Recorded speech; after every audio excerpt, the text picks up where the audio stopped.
Итак, продолжаем нашу тему. Можно ли сказать, что сейчас Россия как бы оккупировала Чеченскую Республику? Да, не как бы, а конкретно огнем, мечом прошлась по территории Чеченской Республики, убив 300 человек, 300 даже больше тысяч. 300 мирных, 300 тысяч мирных жителей. 300 тысяч мирного населения, 20 с лишним из них, ну там говорят 22-24 тысячи детей несовершеннолетних до 14 лет, включая и моих тоже, кстати, двухлетние там, дочери и так далее. В общем, это дело Мгм. такое. Кроме того, что разрушены были все города, ну, населенные пункты, э, кровавейшая война была, и все население Чеченской Республики, мирное в том Парам, я числе, извиняюсь, я до сих пор немножко в шоке нахожусь от того, что ты сказал про своего ребенка. Это был мальчик, девочка? девочки. Мгм. Ну что за эмоции? Это не включай лучше в этот. Всякое у людей есть семьи, которые потеряли, в общем-то, ну, есть люди, которые потеряли всю семью. И живые были и родители, и муж или жена, и дети. И полностью все члены семьи, в общем-то, Мгм. погибли под бомбежками там, или попав в руки террористического этого государства.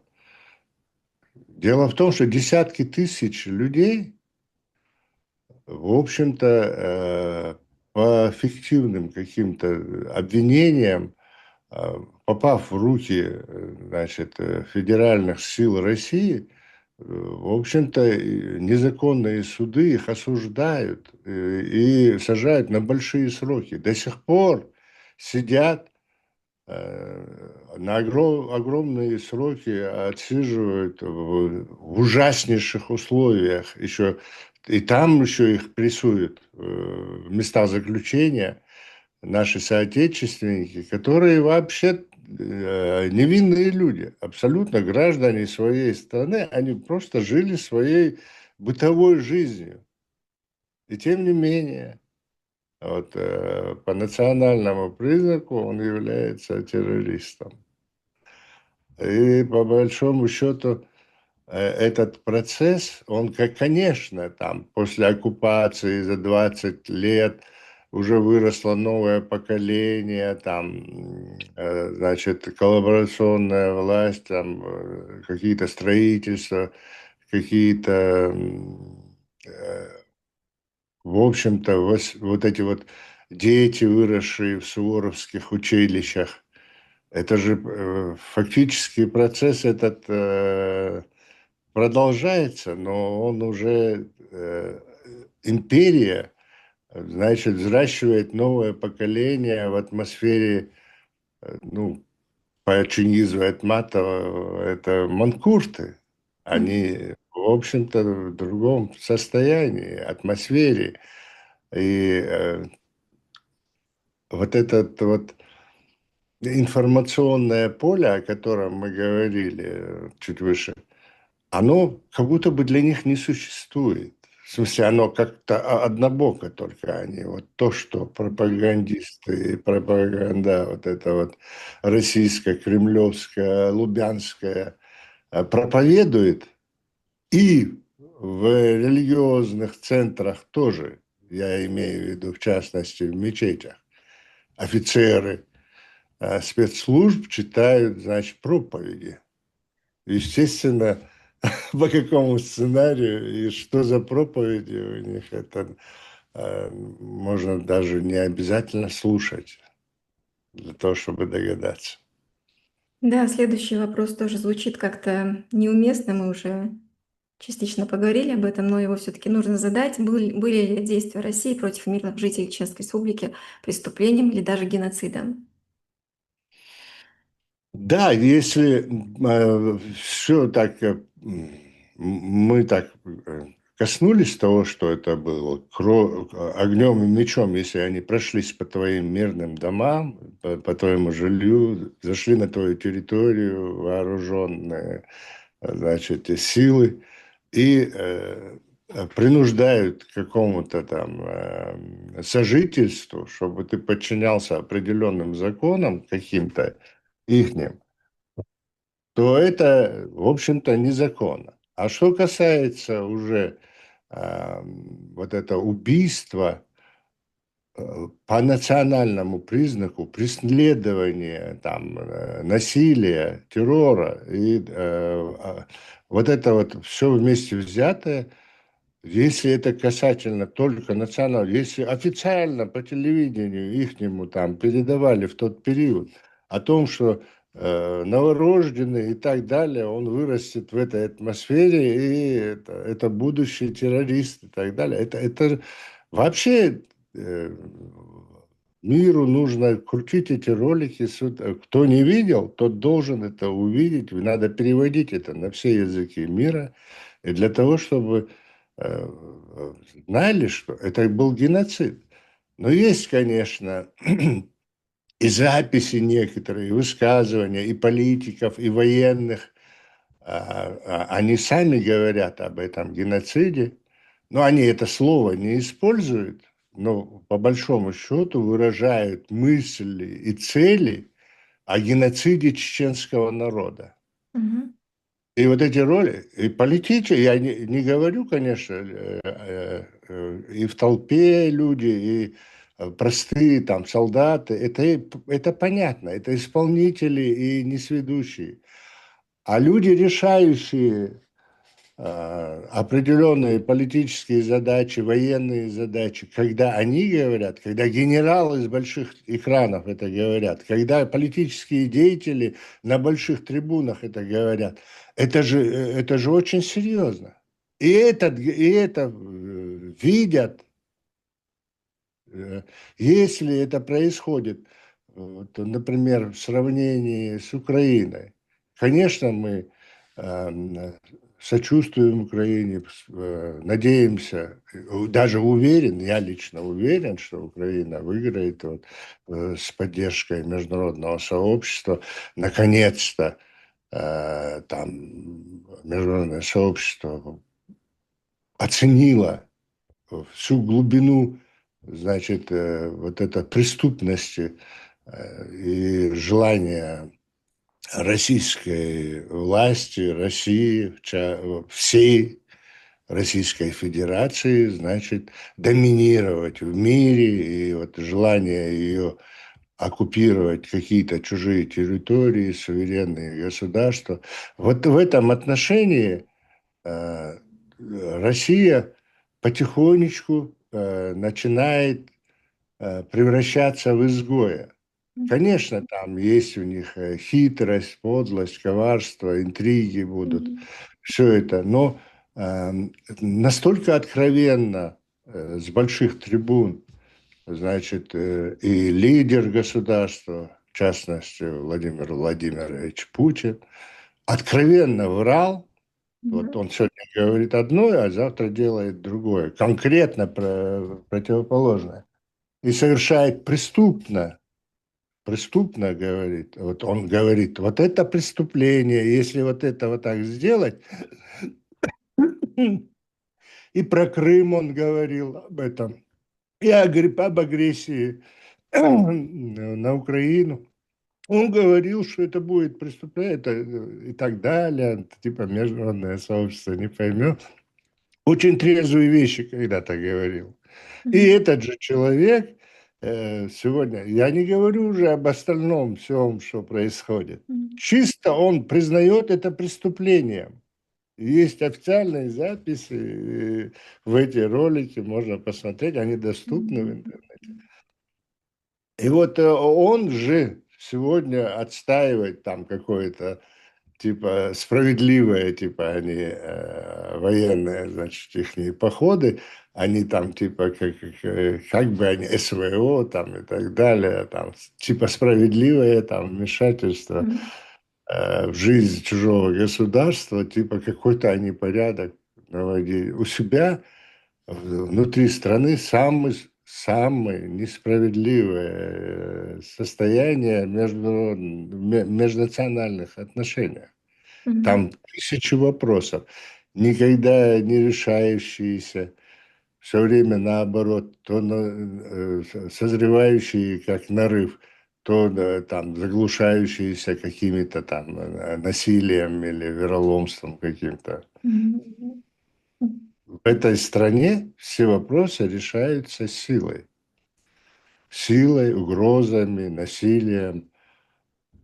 Ну, там кого-то используют деньгами, конечно. Мгм. Это тоже в преступном мире никто не отменял. Обращались ли чеченцы в международные суды, чтобы защитить свои права? Да, есть такой Сайдемин Ибрагимов, юрист. В общем-то, он подготовил, это труд, конечно, колоссальный, натурального института целого. Мгм. Вот. Но он один вот, подготовил такие документы и с этим обращался в Гаагский суд. И, в общем-то, его поддержали и приняли у него это. Но, к сожалению, сегодняшнее состояние международное и столько вопросов в мире после этого возникло. В частности, одна русско-украинская война и вообще их взаимоотношения, начиная с 2014 года, уже 21 год, это обостренное, в общем-то, противостояние военное, оно занимает умы и, в общем-то, я уже не говорю о сегодняшнем дне на Ближнем Востоке там, Мгм. и так далее. Да и Руанда, Конго, там тоже, в общем-то, это непростые дела. По большому Мгм. счету, это касается международных институтов, но, к сожалению, наш вопрос, видимо, где-то там пылится на полках. Мгм. Э, Но надо признать наши недостатки тоже. Дело в том, что для того, чтобы... О них мы еще поговорим обязательно. Ну, ты говори, продолжай. Я просто хочу сказать, Да, что мы еще подробно поговорим. дело в том, что для того, чтобы вот это вот заявление рассматривалось, ну, любое заявление, должен быть какой-то, ну, в смысле, от имени кого-то же это делается, да? Мгм. От имени одного человека, когда на государственные вопросы решать, как, вот есть какой-то институт, какое-то общество или какое-то, то на сегодняшний день наша территория оккупирована в результате этого. Дело в том, что военной агрессии России, она оккупировала территорию, там, значит, находится как власть, значит, представители их власти, значит, управляют там, решают все, что как они, значит, радикализируют население или наоборот его там, вот что они хотят с населением, то они и делают. Значит, беспомощное население не в силах не сопротивляться, в смысле, потому что оно не против вооруженного человека, ты же не будешь сопротивляться. Как, вот, в смысле, даже сопротивляясь, они попадают им пришивают какие-то статьи, там, сажают как уголовников, как преступников. или как людей, которые против ихнего, кто против ихнего государства? Ихнее государство у себя дома, пускай решает все, а здесь оккупировали государство и все время о своем режиме говорят как о законной власти. И вот в этом отношении, я уже говорил, десятки тысяч людей сидят в тюрьмах. Уже у людей нету сил, ни возможности, ни психологического состояния даже. Ни, после любой войны какой-то реабилитационный период бывает у народа, какое-то перемирие, какое-то согласие. А в нашем случае у нас никакого периода. Сначала была террористическая война со стороны России, она, значит, терроризировала население, убивала его, насиловала. Потом они устанавливают режим, который терроризирует и насильно навязывает какие-то определенные, значит, стандарты жизни. И в этой атмосфере ты должен жить. Значит, бюджет, определенная группа людей, которая у власти, э, бюджет весь находится у них в руках, а остальное население там выживает как может. Ну, возможности, конечно, человек там трудится как-то это. И на что он трудится? Он идет в службу на это государство работать, на это оккупировать. И он выполняет любые там и так далее задачи какие-то определенные. В общем, по большому счету люди выживают. Мгм. А может ли группа людей, которые сегодня называют себя правительством Чешской Республики или там правительство Чешской Республики в изгнании, которые живут за границей, что-то изменить сегодня? Дело в том, что тут есть два абсолютно противоположных, значит, пункта, которые, в общем-то, вот в состоянии реализовать вот эта Мгм. группа людей, да? Мгм. Дело в том, что для того, чтобы реализовать какую-то программу, там, легитимность, не будем об этом. Легитимная, пускай она будет, это все такое, и как бы этот институт ни назывался, ну, он, допустим, представляет народ, да, в изгнании. Это очень хорошее дело, положительно. Но дело в том, что оно должно иметь содержание. Мгм. Содержание, вот если посмотреть на лидера, да, то лидер, по большому счету, у него нормальная биография, да, там бывший актер, стал воином на защите своего государства и так далее, был и министром, там, во власти был. И всё. Одним словом, у него очень даже нормальная биография. Но в силу того, что... А вот как он там исполнял свои должностные инструкции, какие действия, детали там и так далее, это уже да, нужно определяться. Ну, по большому счету, это же прекрасная биография, да, там. И вот он уже в Европе, будучи, его там избрали, выбрали, законно, незаконно, легитимно, нелегитимно, это другое, но он является там лидером. Но дело в том, что существует риторика, да, там какие-то определенные моменты, проскальзывают такие вещи, которые противоречат нашей Конституции, да. Мгм. Эм, По большому счету, это наше государство, это светское государство.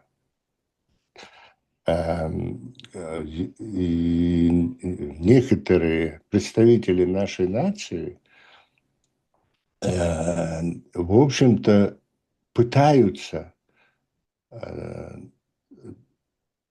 в общем, несут информацию о том, что все незаконные поправки в этой Конституции, да, в нашей Конституции Мгм. светского государства, были законными, они как-то там определяют это, объясняют и так далее.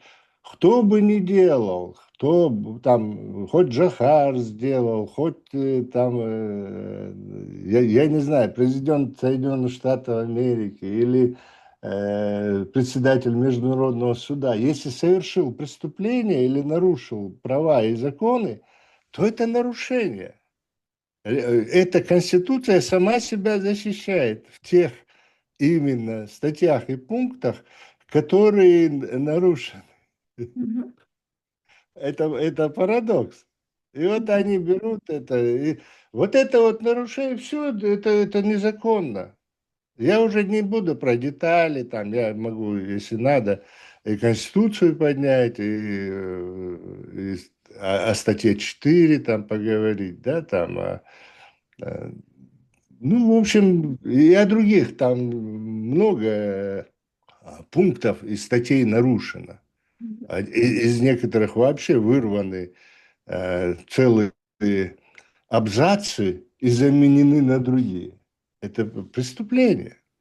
И вот опираться вот на эту измененную конституцию и говорить о том, что а потом вообще в 2022 году где-то там в Швеции собрались, это якобы чеченское общество пришло к согласию. Какое чеченское общество? Где оно? Кто оно? Там какие-то радикальные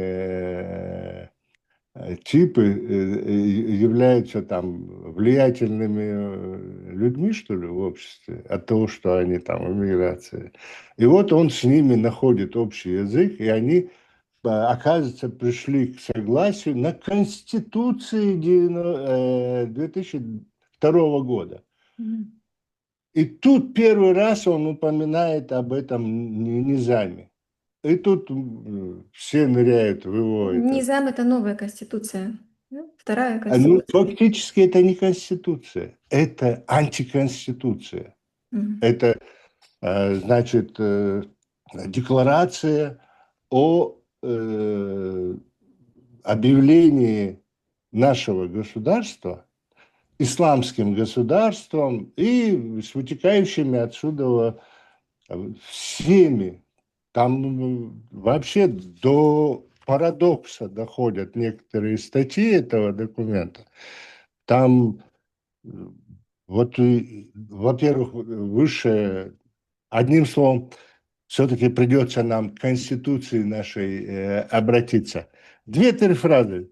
Первая статья Чеченской Конституции Мгм. начинается со слов «Чеченская республика – суверенное демократическое правовое государство, созданное в результате самоопределения чеченского народа».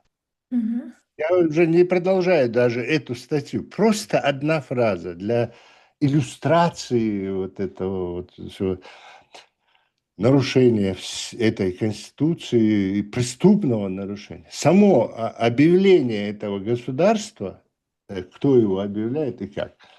Чеченский, а этот низам гласит: Чеченская республика Ичкерия – суверенное, независимое исламское правовое государство, созданное в результате, как может исламское и правовое быть, если ты должен по догмам жить, исламское государство декларирует, по догмам жить. Так правильно я понимаю?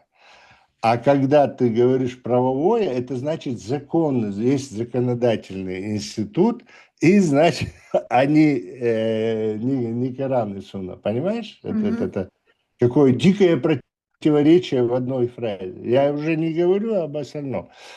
Значит, правовое, созданное в результате самоопределения чеченского народа. Где этот чеченский народ это определял? Когда? Когда у него была Это возможность такая? абсолютно это преступная фраза. Это неправда. И источником всех принимаемых решений является Коран и Сунна. Мгм. Не источником всех принимаемых решений, значит, э, здесь самоопределение чеченского народа, а здесь источником является Коран и Сунна.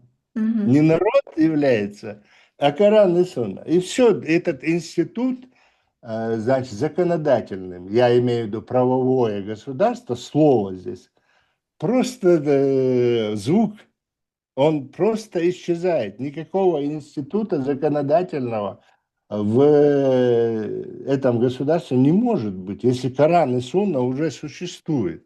Ее ж ты не можешь изменить ни Коран, ни Сунну. Понимаете, Мгм. в чем дело? И дальше я уже, там такая... И если сделать На основным все законом, вот на все государственные посты в этом государстве определяет Маджлисуль Шура, мгм. понимаешь? И опираясь на шариат и так далее. И в этом отношении опять мы возвращаемся. Какой может быть парламент, какое демократическое общество или правовое государство, как может быть в этом, если уже там все определено, определенная группа людей, которые, авторитет их не заключается в том, что они знают религию. Вот мы сейчас с тобой обсуждаем формулы это, но у нас люди же, простые люди, простой народ толком-то и не может понять разницу на деле, на практике, как это бывает, когда государство использует религию в политических целях. Это если бы в Европе, например, использовали, да, как основным источником принимаемых решений Библию и Евангелие или что-то там, если бы это так было. То есть Ну, у как нас объяснить вот простому народу? опять возвращаемся, вот все-таки, как это не хотелось бы нам, мы все-таки должны опять вернуться к Конституции. Вот эта Конституция, она защищает себя. Дело в том, что в статье 4 вот, есть такой абзац: религиозные объединения отделены от государства. Четко и ясно, никаких, ну, там дальше я не буду, иду. Отделены от государства. Все, тут исчерпывающе. Никто не мешает тебе, и Так, евангелистам, да, это даже в интересах, больше в и интересах религиозных людей, потому буддистам, что кем хочешь. Но в частности, наше население в основном приверженцы мусульманской религии. Пожалуйста, да, но дело в том, что даже исповедуй. внутри мусульманской общины там много разногласий бывает, и если э, государство Нет, будет ну религиозным, опять, это будет невыгодно самим мусульманам. То есть если отделено, это абсолютно, гораздо да, лучше для самих верующих людей. какая-то группа придет к власти и будет Да, и диктатором все. или что-то. И в этом отношении я бы хотел сказать, опять вернуться. Религиозное объединение отделены от государства. Это в связи с тем, что эти общества могут, значит, исповедовать и там обряды свои соблюдать, лишь бы они не мешали обществу и не мешали, значит, государству, да? Если они против этого государства, значит, это государственное преступление. И вот здесь вернемся к первому вопросу о том, что если человек с этой биографией, он, значит, отстаивает твое государство, это же прекрасно, у него там возможно, и вокруг него начинает сплачиваться общество. Но Мгм. когда он говорит о, ну, абсолютно незаконной вещи, а потом в интервью там каким-то другим людям он говорит о том, что он на Конституции 92 года и так далее. Ну, Конституция. Но он не говорит, Конституция у нас одна, он говорит. Мгм. А Конституция, да, одна, но измененная, незаконно измененные основные статьи этой Конституции – это преступление. И оно это незаконно. Все, вот эта вот игра слов, у нас Мгм. только одна конституция, типа принимали типа законно, там это изменяли статьи, это незаконно. Эти статьи. Дело в том, что есть такая статья, которая говорит о том, что все статьи, определяющие статьи нашей Конституции, должны выноситься на референдум.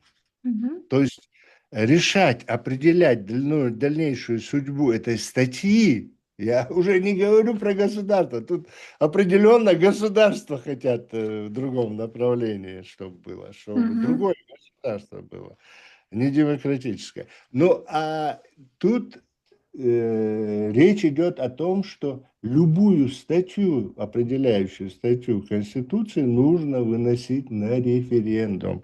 И его вот 16 статья, я ее зачитаю, она вот самая короткая. Ну, не самая, во всяком случае, очень короткая из одной фразы. Наиболее важные вопросы государственной жизни выносятся на всенародное обсуждение, а также ставятся на всенародное голосование референдум. Все. Мгм. И никаких тут...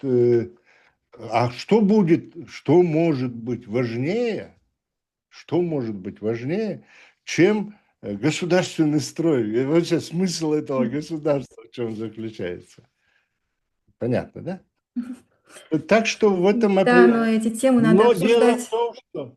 Дело в том, что в результате вот этих вот его согласий и вот этого низама, а, всплеск демократических сил в Европе, которые, в общем-то, спали, и я в том числе, относительно думая, что вот эти вот ребята, которые политические деятели наши, Мгм. которые в Европе находятся, там имена не буду перечислять, но есть люди, которые занимались политикой и были, и председатель парламента какой-то промежуток времени был один, другой был там министром различных, там, ну вот в частности Закаев, его я имя называю, потому что он является сегодня такой фигурой более видимой и значимой. И вот они, по большому счету, и вокруг них, вот, допустим, вот этот вот демарш и голодовки, кстати, Ибрагимова, вот этот Сайдемира, да, Мгм. он замечательный человек, но он тоже находится в этом кругу где-то там, какую-то должность, наверное, занимает. Но он замечательный человек. И вот я хотел сказать, что вот этот, и очень такой трудяга, вот, Мгм. Ибрагимов. Мгм. Я хотел сказать, что вот эти люди, они, у тебя же создается мнение, что они куда-то на встречи какие-то ездят, на какие-то форумы. Ты Мгм. не очень-то за этим следишь. По большому счету ты думаешь определенно, что они что-то решают. Потом там некоторые блогеры ты слушаешь, некоторых этих. И Мгм. общие фразы такие, по большому счету, и тех, и других, у кого-то там немного радикализированы, то другое. Но вообще какие-то патриотические ноты везде звучат. И по большому счету тебе кажется, что в данный момент, в данный период оккупированная территория, там коллаборационизм, и в этом отношении ребята, люди выживают, население основное чеченское, оно выживает, им надо где-то трудиться, где-то хлеб насущный искать и так далее. И в силу этого там на выживание, а там, конечно, жирует какой-то определенный группа людей, которые, в общем, во власти, в коллаборации, и первыми бегут исполнять любой самое, не то что приказ, а недоразумение из Кремля и Лубянки с такой готовностью. В общем-то, это отражается на том, что многие, ну, многие люди попадают за решетку ни за что. Мгм. За справедливое возмущение или за там претензии к тому, что там их обирают и так далее.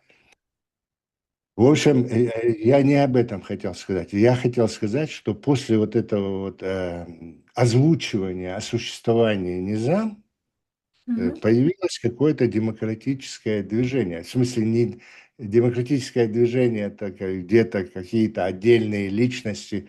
Всегда есть. Из чеченцев демократические движения Да, да, появились. я хотел сказать об эмиграции. В эмиграции Мгм. начали люди в интернете объединяться.